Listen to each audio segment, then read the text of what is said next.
We've lost the battle. Defeated Verhofstadt's hopes for EU reform crushed? The European Parliament was voting on the reallocation of Britain's 73 seats after Brexit, and Mr Verhofstadt vowed to push for the seats to be chosen through a transitional list of candidates despite the Assembly voting against the proposal for the 2019 election.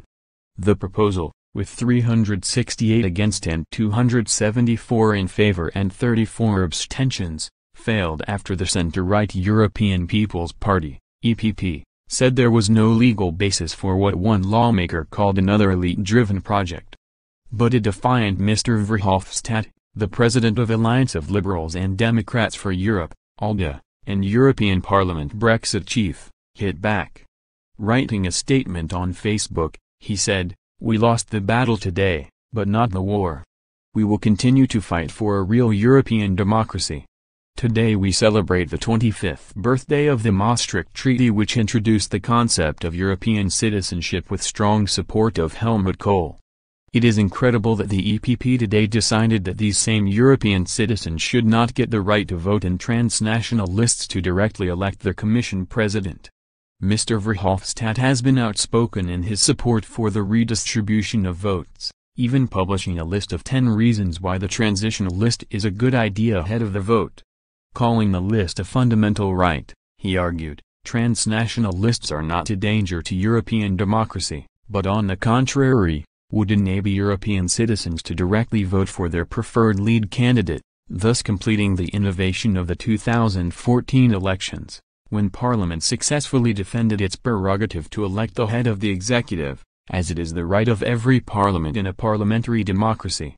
On transnational lists, we've lost the battle today, but not the war. We'll keep on fighting for a real European democracy. Incredible that EP Group voted against. Wilfried Martens was in favor, and Helmut Kohl strongly believed in European citizenship. https://t.co/repo0is4c. But Mr Verhofstadt is not alone in continuing his push for reform. French President Emmanuel Macron will also continue to support the creation of transnational lists for European Parliament elections in years to come. In a statement he said, "France will continue to defend this idea in months and years to come because it would contribute to strengthening European democracy by creating debates on European challenges and not strictly national ones during EU elections." Mr Macron had proposed in a speech in Athens in September that some of these seats should go to Europe-wide constituencies instead of national ones, as is the case currently. Although Mr Verhofstadt and France also had the support of Cyprus, Greece, Italy, Malta, Portugal and Spain, the proposal faced strong opposition from the Visegrad 4 bloc, Hungary, Poland and Slovakia, and Austria. Concerns had been sparked as pan-European lists would increase the number of German MEPs at a time when EU's biggest member state has already been accused of having too much sway over the bloc.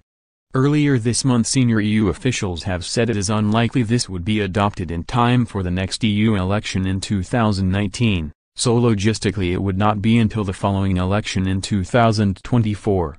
Derry Murphy, EPP 2019 campaign director, told Politico, "Given the different requirements and legal systems across the 27 member states, it's just not going to be a factor for these elections." Mr Macron and his fellow national leaders, who have a final say, will discuss the matter at a summit on February 23. Several of them, notably from smaller states which believe transnational lists would be dominated by France and Germany, have expressed opposition. EU officials also doubt the necessary law changes in all 27 states could be completed in time to allow for the introduction of the system as early as next year. Mr Macron set up his own party to win election in France last year, and it has yet to form cross-border alliances within the European Parliament, limiting its influence there. Next year's election, and potentially a transnational list backed by Mr Macron, could increase the French president's voice in the EU Assembly. At present, the biggest party is the EPP, led in the chamber by an ally of German Chancellor Angela Merkel.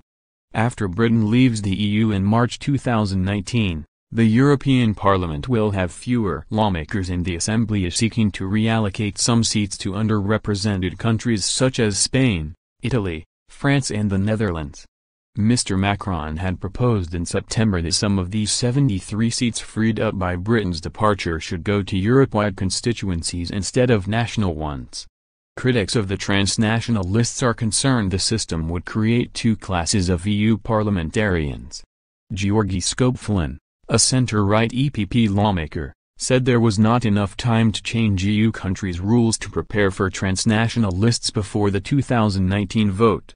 He said, "Not only is there no legal base for such an experiment, what we are looking at is yet another elite-driven project in Europe that will only end up making the EU even more remote from the voters than they already are."